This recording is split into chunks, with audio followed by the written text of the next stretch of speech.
So our Vice President, Kamala Harris, she went down to Latin America. She is the point person on immigration in the Biden administration, certainly for the Mexican-United States border and the troubles that the United States has seen there. So she went down to Guatemala and also Mexico to see what she can do to fix the border issues, speaking to some of the leaders from Guatemala and Mexico. Now, after her meeting with Guatemalan President Alejandro Giammattei, Harris offered an optimistic outlook for improved cooperation with Guatemala on addressing the spike in migration to the United States. She also delivered a direct warning to migrants considering making the trek to the United States. She says, quote, "Do not come. Do not come." I want to emphasize that the goal of our work is to help Guatemalans find hope at home. At the same time, I want to be clear to folks in this region who are thinking about making that dangerous trek to the United States-Mexico border, do not come. Do not come. Now, Harris promised a new program focused on creating education and economic opportunities for girls. But for all the talk about the new ways to cooperate, reining in corruption and improving living conditions in the region have been challenges. I think the biggest issue, from people Honduras and El Salvador, this is just my assessment of the situation. And I could be wrong, and there's individual people who are different, but, and I've met people from all parts of the world. I literally have handled over 100,000 immigration cases in my lifetime. I've talked to everybody. My assessment is that El Salvador and Nicaragua, people are escaping more violence. Guatemala, people are escaping the poverty. So yeah. Guatemala, if anywhere there is going to be a place where you're going to be able to stop the surge of people coming to the Mexican-United States border, it's going to start in Guatemala, because Guatemalans are coming because they have no money. They're extraordinarily disadvantaged, and as a result, they're coming to the United States for a better life. Many Guatemalans, but not all, like to come to America, make their money. By the way, this is people from all parts of the world, not just Guatemala. Come to the United States, make money, and send remittances back home to take care of the rest of their family. Okay? And it is the remittances that go back, and it's also to Jamaica, much of the West Indies, Central America. It's the remittances that keep people alive and a roof over their head in certain countries. And then many Guatemalans, not all, they want to save their money, go home, and live the life in Guatemala. I don't know that necessarily they all want to live in America for the rest of their lives. Guatemalans, the people I've met at least, and maybe I'm stereotyping, maybe I haven't met everybody from every part of Guatemala, but from what I have seen, it's more economic disadvantage that they're coming here. So then the question becomes, the United States is going to give money to the Guatemalan government. And they've been doing it for years to try to, boost up the economy of Guatemala. But obviously that money is not getting into the right people's hands. My guess is it's all corruption. It goes into people's pockets. And there's probably a group of very wealthy people in Guatemala who are most likely taking advantage of many of the people who don't have a lot of money. There's probably very little middle class in Guatemala. I've never actually been there, but I can imagine there's very little middle class. You're either extraordinarily rich or poor. I don't know the answer because I'm not a government specialist. There has to be a way to get the money into the hands of Guatemalans to allow them to start an economy there. Nobody says it's going to be an economy like New York City, okay? Right. But to start an economy there that they say, you know what? It's not worth it to us to risk our lives, to trek across Central America, to come to the border of Mexico and live in Tent City for 9 months to try to enter the United States of America and even risk my life. All for that economic opportunity. There has to be a way to get the money into their hands, because the United States is spending money on the border. Isn't it much more humane to take that same money, put it in somebody's hands? I'm not saying give money to start giving out handouts to Guatemalans, but there's got to be a way that we can foster that economy to get people to stay and live their lives there, because many people want to. Certainly in Guatemala. El Salvador and Nicaragua is a different situation. I think more of a dangerous situation in those countries. What do you think, Vanessa? When you first broke that down, I only feel so strongly about this because I grew up in a highly Hispanic, Latino dominated area. So I grew up around a lot of Central Americans, South Americans, and it's exactly how you broke it down. Like, Guatemala is so deep in poverty, and there are a lot of people that really just come here in search of the American dream to be able to just save their families back home. And I do have friends in the industry that speak really highly of the violence happening in Nicaragua, and actors and celebrities, and it's been something that they're bringing a lot of awareness to, because there's so much happening in these countries that we just do not know. Like, we just do not know. And it's up to those certain people that are advocates for these nations to bring this to attention. But yeah, it makes me feel like so fulfilled to see the vice president visiting these places. I actually was going to agree, because Brad, you were saying, like, how can they get the money into the right place to start building? And I feel like what Nesquik said, I think it would kind of have to be up to a lot of the public figures and stuff, just like how Akon took all his money and his resources and went back to Africa and is building a whole city, you know? So I think that's the best way, because I can't quote or I can't say that this is what it is, but a lot of the times, you know, the government is so crooked and corrupt that if you did give them the money, they probably would use it for their own stuff. So like, it would be like public figures like Akon had did in Africa.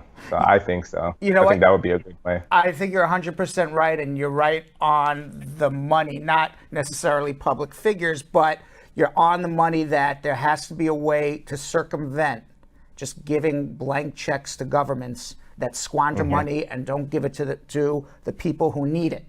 You know, there's got to be lots and lots of people who work on farms, or even have little farms in Guatemala. It's an agricultural country, or a lot of it is, that if they were able to, you know, get their products to market, if they were able to not be taken advantage of by wealthy landowners. I don't know the answer, but I do know that it's circumventing the government and getting the money to people in local areas to bolster their lives so that they don't have to make that trek to the border, so that the United States doesn't have to spend billions of dollars defending a border from people who are coming to try to apply for amnesty or even enter without inspection, and many risking their lives trying to cross the border. I think there's a better way to spend the money. Hopefully, Kamala Harris figures it out. You're not meeting with the president of Guatemala and saying, here, Guatemala, the United States is going to give you money, because that's not helping the people in the end.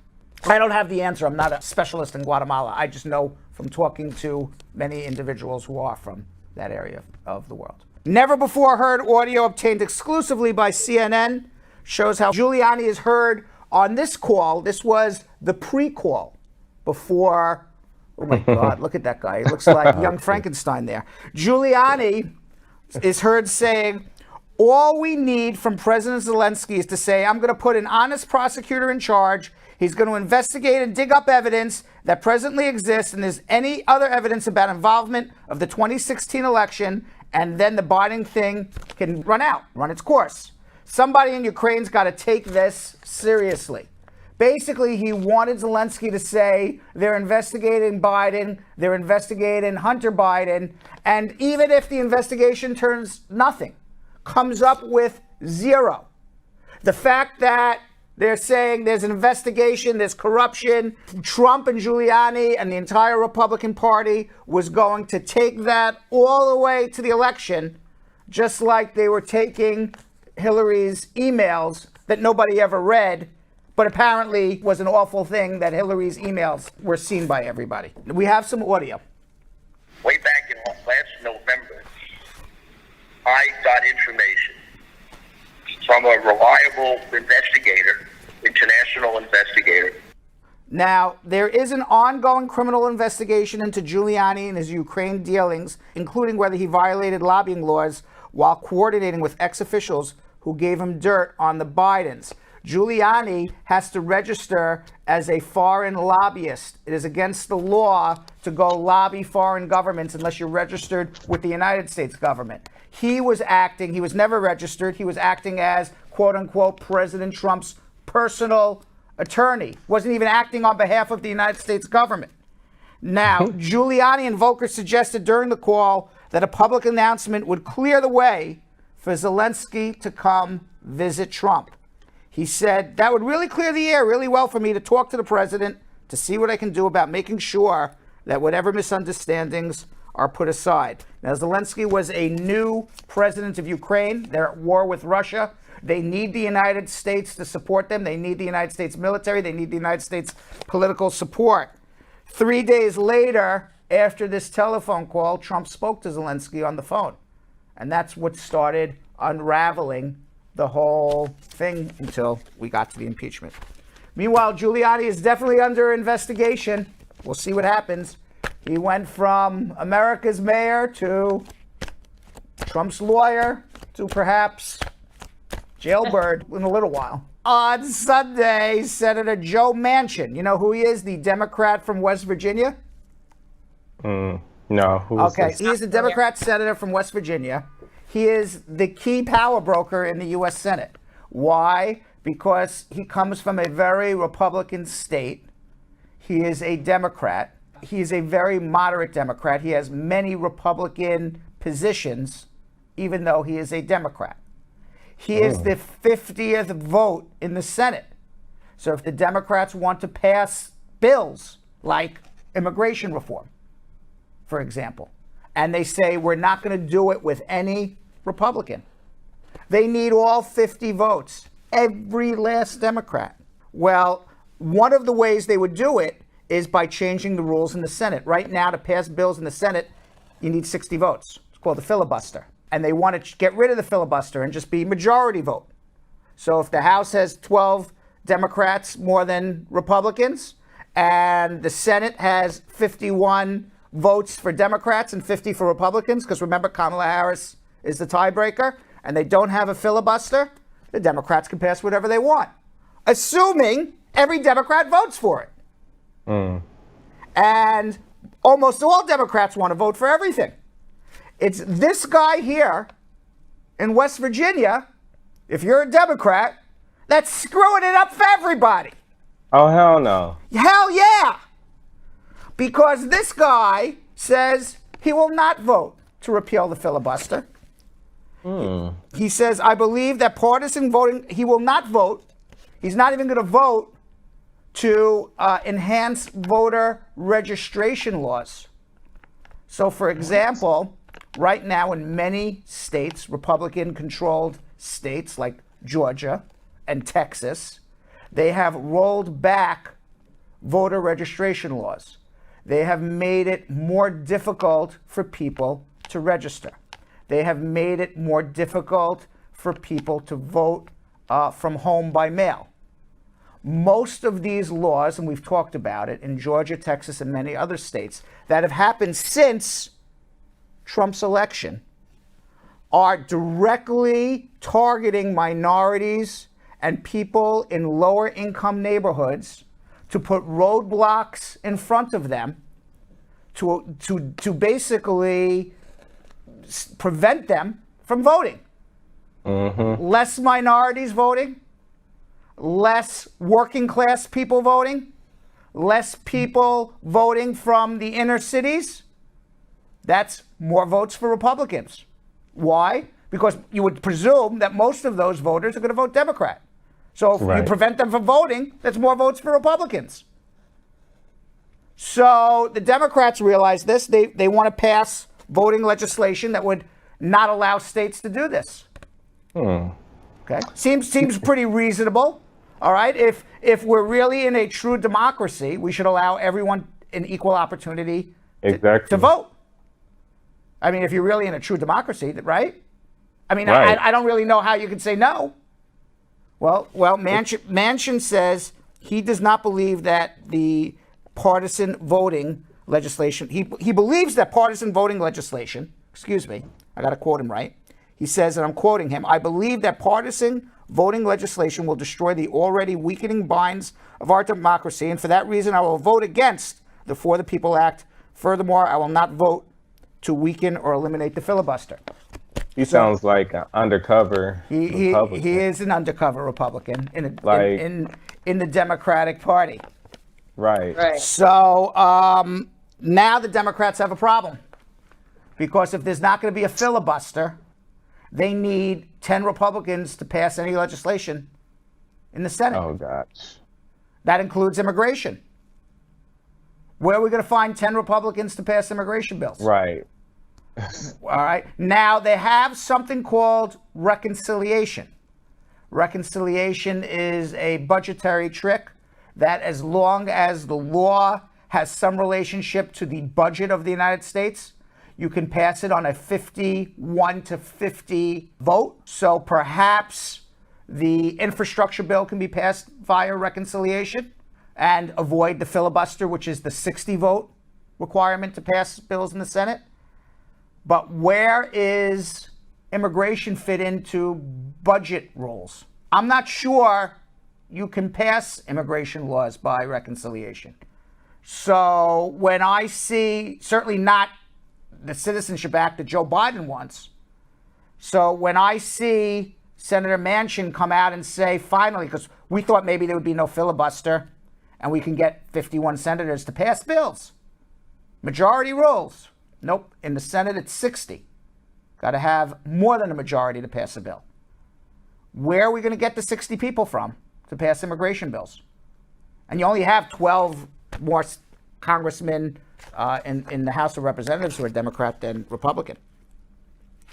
So it is, as Yo-Yo likes to say, trifling. That is super trifling. Super trifling. Certainly trifling. Super trifling. Meanwhile, let me ask you this question, Vanessa and Yo-Yo. There were two words that the Republicans used in their campaigns in the 2020 elections that, according to a new survey that was conducted by a series of Democratic advocacy groups, Republicans used two phrases against many of their Democratic opponents, and that's what caused many House seats to flip Republican versus Democrat. What do you think? Because we lived through this election.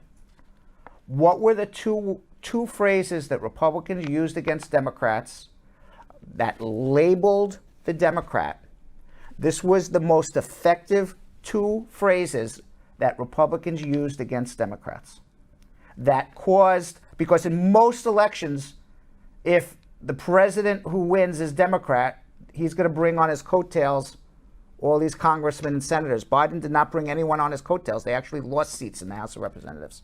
Barely eked out a majority in the Senate, only because they won the two Georgia runoffs.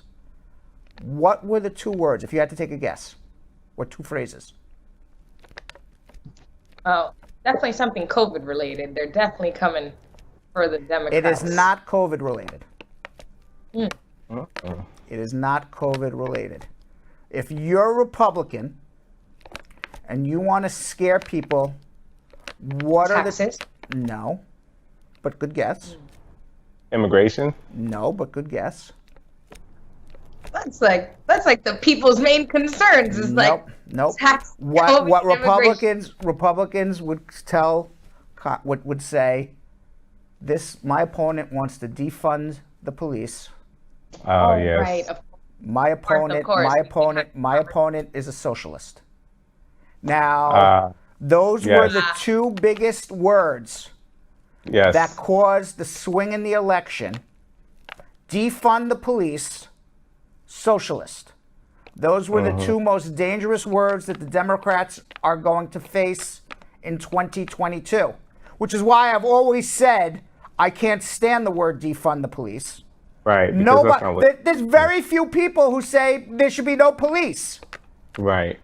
You know, and the Democrats screw it up all the time. It shouldn't be defund the police. It should be reform the police. We want police to work for us, not against us. We don't want to be in a war with police. We want police on our side.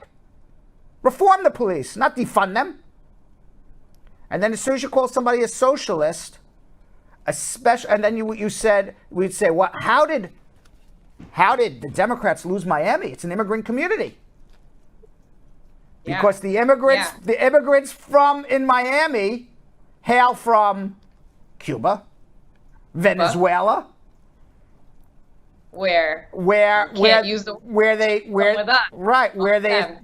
Vietnam, in LA, in California, where they escaped socialist regimes. The last thing anybody wants to do is vote for a socialist. So you say, how the hell did Donald Trump get immigrants to vote for him? Well, you want to know what scared people more than immigration? That Trump on immigration? That scared them more is a socialist government. I remember that because we talked about that in Florida when it was so many of Because if you're an immigrant here and you're an American citizen, you're not concerned about your immigration status anymore. You're a voter. You're an American citizen. Right. So what's going to scare you more? Trump saying, kick immigrants out? Well, you're not kicking me out. I'm an American. Or turning the country into a socialist country where you just escaped from. What's going to make you more anxious?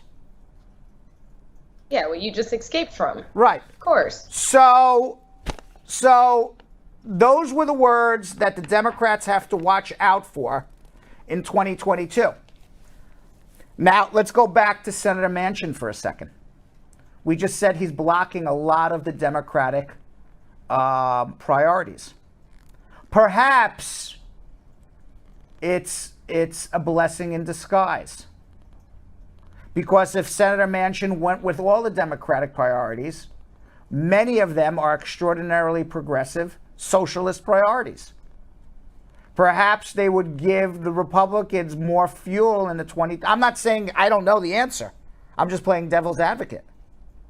You know, perhaps it would give the Republicans more fuel in the 2022 election. Look what these socialists just passed. I don't know. Maybe it's a blessing in disguise. I don't know the answer. Let's talk coronavirus. Vaccination levels continue to rise in the United States and around the world. Countries that had been off limits to foreigners are now reopening. The European Union is ready to welcome people back who have been vaccinated. And as a matter of fact, Spain began accepting fully vaccinated Americans. Austria is going to start accepting fully vaccinated Americans. Germany, Greece, Croatia, Bulgaria, and Romania also going to start accepting fully vaccinated citizens. The big question is, when is the United States going to start allowing Europeans into America? I don't know the answer to that. All right, but if you want the economy to come back in New York City, better start having some tourists come. Hotels are dead. Broadway's not even around. Restaurants are dead. You know, all the tourists, eventually we got to start letting people back. Oh, look, it's Jeremy the Butler came back. Look. Who's a boxing fan? Boxing fan? About that. Did you see Logan Paul versus Mayweather? Definitely did. Mayweather. Mayweather. What I call it, Merriweather? I knew it's Mayweather too. It's just like Mayweather. Right. Mayweather. I knew that. He's never lost a fight. By the way, this fight, there was no judges. It was Sunday night, $50 per person to buy the fight on Showtime. And Mayweather was getting 90% of the purse. Logan Paul was getting 10% of the purse. Logan Paul is, for those who don't know, a YouTuber with a big mouth. Yeah. And Mayweather is a boxer with some big guns. Yes. And some experience. And some And experience. has never lost a fight. And has never lost a fight. Okay. And could be one of the greatest boxers of all time. Mm-hmm. Now, Logan Right. Paul had about 35 or 40 pounds on Mayweather, much bigger guy. It was supposed to go 8 rounds. And the only way somebody loses if they get knocked out. So now the issue becomes, since this is not a sanctioned fight and Mayweather is not fighting for a title, this is strictly Right. entertainment for people to go and buy the pay-per-view. It has nothing to do with an actual sporting event. They're basically Right. sparring each other and just giving entertainment to the fans who are watching. But this is not for a title. This is not for any athletic achievement whatsoever. Right. And there is rumors around that there was an agreement between Mayweather and Logan Paul that Mayweather would not knock Logan Paul out. That Logan Paul and Mayweather would go the distance. Now, why this is important is for 2 reasons. One is people want to see a fight and they want to see an honest fight. They don't want to see Exactly. they don't want to see WrestleMania. And number 2, although they were not allowed to bet on this fight in America, outside of the United States, they allowed gambling on this fight in London. People were betting on whether or not Mayweather would knock Logan Paul out. There was a lot of money involved in betting on this. And apparently, at least there's a rumor that Mayweather and Logan Paul had an agreement ahead of time that Mayweather would take it easy on Logan Paul and wouldn't knock him out. And they would go the distance, the 8 rounds. And what happened Right. was at the end of one of the rounds, Mayweather, we're going to watch that again. We got to watch that a little Could have slower. definitely Mayweather knocked the heck out of Logan Paul. And it Ow, looked and he looked like he was knocked out, but And he held him. he held him up. He held him up so he wouldn't go down because there was an agreement not to knock him Right. out. And then if we played the tape a little more, I am conjecturing there's an agreement. We don't know for a fact. This is what people alleging. So, Yeah. so what do you think when you see the tape? What do you It guys definitely see? looks like he was holding him up. And I definitely would believe that there was an agreement. Look at it. Because there was just so much foolery before it. Like, you know, it was just hyping it up. All their little meetups where Logan would like take off his hat and run. It was just like a whole, Yeah. it was a shit show. You know what I mean? So I would believe it. It looked like he's holding him up right there. Yeah, meanwhile, some people, Afrifa DBA posted, Mayweather simply knocked the guy out and still kept him afloat.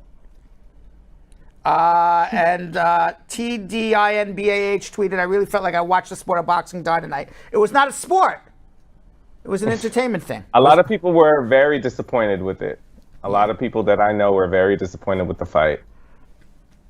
Did you watch it? Yeah. Did you watch it? I did. You did not watch it. I didn't watch it, but it was here in Miami, and there were so many things happening in the city that day. So I was busy doing other things. Your significant other watch? I'm sure he did. No, No? I didn't watch. Look, watching this. Look at this guy. Wow, Mayweather hugging YouTube sturdy. Wow, that's crazy. I don't know. I think Mayweather knocked the guy out and kept him. Yeah, up. Yeah, he definitely. did. That's what I think. I almost feel like he couldn't even help himself. Like, you want Mayweather in a ring Yeah, I mean the to guy. not knock anybody If you are a boxer and you're 50-0, okay, and you've never lost a fight in your life, even though you're an older man now, and you don't have the pep in your step, you don't have the pep in your arms. I mean, you trained in a gym for your whole life, and you Right. go in a ring. You just don't all of a sudden lose that killer instinct. You want to kill somebody, right? All of a Yeah. sudden, All you know what to do- all of a sudden, you become a little hamster. No, you don't become a little hamster. Yeah. Become a killer. And, Agreed. and this Literally. guy, and they're in the boxing ring, and he just, knock the guy out. That's what he does. Just- Who cares? If he's not thinking about an agreement ahead of time, you're like, listen, Right. you're in a boxing room, I'm knocking you out. Right? Yeah, that's his turf. Meanwhile, Jeff Bezos, you know who he is, right? Yep. Oh, of course. The richest man in the world, worth $187 billion, doubled his net worth, or almost doubled his net worth during the pandemic. He is scheduled to be the first billionaire in space next month. He is going to fly on July 20th on his own spacecraft that he made with his brother into space. He writes, "Ever since I was 5 years old, I've dreamed of traveling to space. On July 20th, I'm going to take the journey with my brother, the greatest adventure with my best friend. I want to go on this flight because it's the thing I've wanted to do all my life. It's an adventure. It's a big deal for me." He will be the first billionaire in space. He's going to beat Elon Musk into space. He's going to beat Richard Branson into space. All three of these billionaires are building spaceships. Musk has spoken before about traveling to space with his company, but he still doesn't have a time that he's being catapulted up into the beyond the Earth's atmosphere. Branson, who's Virgin Galactic, wants to compete directly with Bezos' Blue Origin in the space tourism sector, has spoken often about his plans to be among the first passengers in space, but he was beaten out by Bezos. Imagine you're worth $187 billion. You know what I'm going to do? I'm going to be like a little Einstein and build a spaceship and blast myself up. Yeah. Right? It's been a dream of mine since I was a young boy, watching Toy Story, Buzz Lightyear, and now that we're here and I mean, why not? Why not? Yeah. That's crazy. You know, it's been a dream of mine since I was a young boy to star in a musical and sing on Broadway. Maybe I'll just make a musical one day for myself, The Brad Show, live musical, and sing and dance. Never know what happens. Right? Why not, right? I'm a billionaire. I can afford to do these things. Got a whole show taken for a theater. Yeah, why not? I always wanted to sing and dance on Broadway. You said that a couple of times, Brad. Is this a true dream of yours? No, it's not, because I don't know how to sing and I don't know how to dance. Okay. This is not the first time you said that. Doesn't mean it's not a dream of mine. I mean, I don't think Bezos knows how to fly the spaceship, and he's dreaming about going to space. I was about to say, you definitely have to have a lot of training for that, right? He looks like the captain from Star Trek there. Right. Oh my Captain Picard! What's his name? Right? Oh, I don't remember. Is it Captain Picard? I'm not a Star Trek. Neither am I.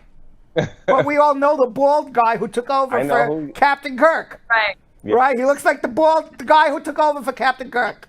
Exactly. Some of my orders made him a billionaire. For sure, Joel. All of our orders. Can you imagine you have like $1 billion, you don't know what the hell to do with it. You're like, I'll build a spaceship and go to blast myself. Not? Why not? Mercury might still be in retrograde, so maybe he'll land there too. Like, who knows? You know? Right. He has options. And he has this new girlfriend now, Bezos. But I forgot her name. How do you even meet Jeff Bezos to become his girlfriend? How does that even happen? Bumble? Definitely through. How does that even happen? They're different. You know, there are actually different dating apps where you. Is there a dating app for billionaire? And like they have like millionaire or billionaire apps. Billionaire app? Like it's like you have to go through a whole. It's almost like you're trying to get a PhD. You have to go through like all these interviews. You have to go into a certain like office and interview to be the person that you'll be dating. Or like Is that what he did, or you're just taking a guess? You have no idea. Oh no, that's why I'm just taking the guess. But I'm saying they have apps like that where you have to go through this extensive interview process in order to be like a sugar baby. Right. Thing. Mm-hmm. Yeah, Lauren Sanchez. Maybe she's successful. I mean, whatever it is, maybe she's worth $100 million. It's still pennies compared to what Jeff Bezos is worth. I doubt it. I don't think she's worth that much. But I'm just saying, how do you, as a woman, meet Jeff Bezos? I mean, every woman, I would think would be like, hey, not a bad catch. I would like to meet him. Even all the time. It's what? Who you know. We never know who she knows. Maybe they were just at the, mutual friends. How do you meet this guy? It's like Just like Meghan Markle. Yeah. Wasn't it? She got hooked up, blind date with Harry. Who is that? How they hooked up? Yeah, her friend. Who was the matchmaker for them? Meghan Markle's mutual. friend, knew Harry and was like, hey, I want to put you on a blind date, and she was like, oh, okay. I'm sure the Queen And wants. it was I'm sure the Queen wants to kill that person now. Yes, Right. probably. The Queen is like, who the hell set up my grandson with her? Right. Yeah. Yes. Right. Meanwhile, they're speaking of them. A new royal has arrived, and she's an American citizen. Sunday's press release: Duchess Meghan, Prince Harry. By the way, I thought they lost their royal names, but I guess they're keeping them for right now. Duchess Meghan and Prince Harry welcomed their second child at 11:40 a.m. Friday night at the Santa Barbara Cottage Hospital. A statement provided by the couple's representative says it was great joy that Prince Harry and Meghan, the Duke and Duchess of Sussex, welcomed their daughter Lilibet Lili Diana Mountbatten-Windsor to the world. Oh, well, they have Lily Diana Windsor. in there. Lily Windsor. They have the Diana in there. I didn't even realize she was pregnant. I didn't know. I didn't know she was pregnant, but I was told that they don't want to be. They left the royal family. Why is the announcement still have their royal names? Yo-yo. Y'all didn't watch the Oprah interview? I did not watch the Oprah interview. Oh, y'all should watch that. I only heard the highlights. Yeah, you should watch that. She was pregnant there. Look, she's pregnant right there. But why are they still announcing? In other words, this is the representatives. This is their press release. They left the royal family, and then their press release says Prince Harry and Meghan, the Duke and Duchess of Sussex. Are they in the family? Or are they not in the family? These are answers we can't give you. Inquiring minds want to know. Yo and Vanessa, Right. inquiring minds want to know this stuff. My mind's inquiring, so we'll have to. I don't know the answer to this. Well, child was born in the U.S., so you know what that means. American citizen. American citizen. That is correct. And the Sussex children could end up having dual citizenship between British-born Archie and Lily, who was born in America. But there is dual citizenship between the two different countries. So, for example, Archie, who was born in the UK, because Meghan is a United States citizen and lived in the United States at least 5 years before Archie's birth. Archie's a U.S. citizen too if she chooses to get them a U.S. passport. Awesome. People doesn't know the answer to this. Only inquiring minds would know the answer to my question. Well, Inquiring minds want to know. Why are they still keeping their royal names if they said they're out of the family? And it was announced today that award-winning singer, actress, and creative director Teyana Taylor has been recognized with Maxim Magazine's top honor, gracing the cover of the July-August Hot 100 issue. 30-year-old Taylor has been crowned Sexiest Woman Alive. Yo, Vanessa, what do you think? Sexiest Woman Alive? Good title for her? It's a great title for her, but it's just, I mean, for Maxim to be around that many years, and this is the first African-American woman to be titled that, is ridiculous. But big ups to her because she is sexy. She is a sex symbol and a mother of two.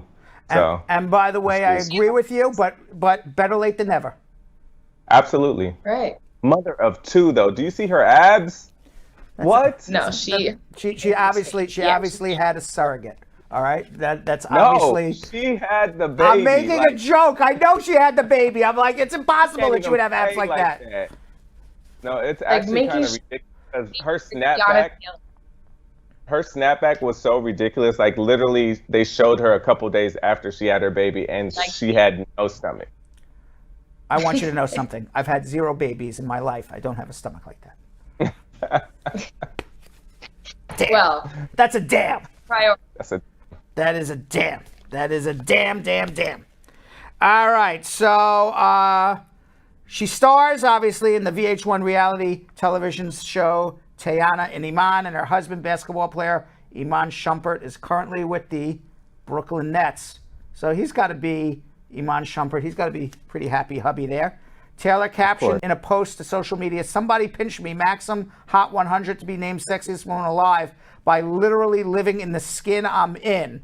Wow.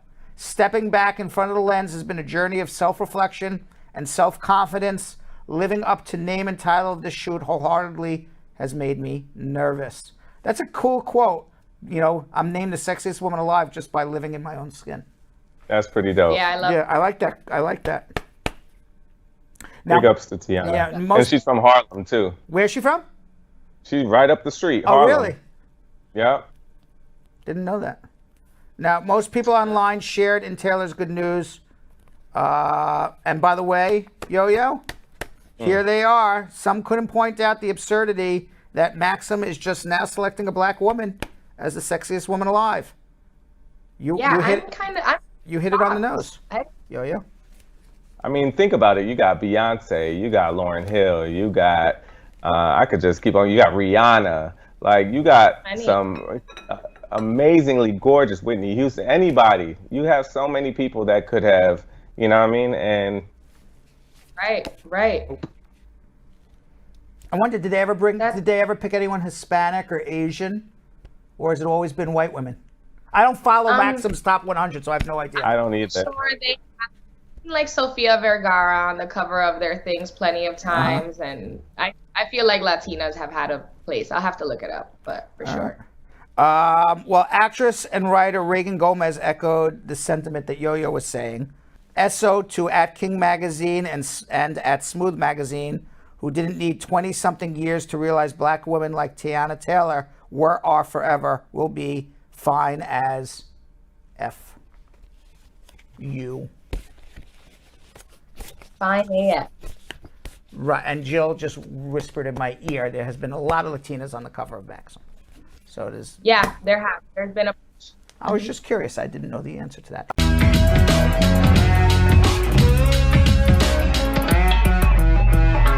Thanks for watching. For more Bradshaw Live, like and subscribe to our YouTube channel.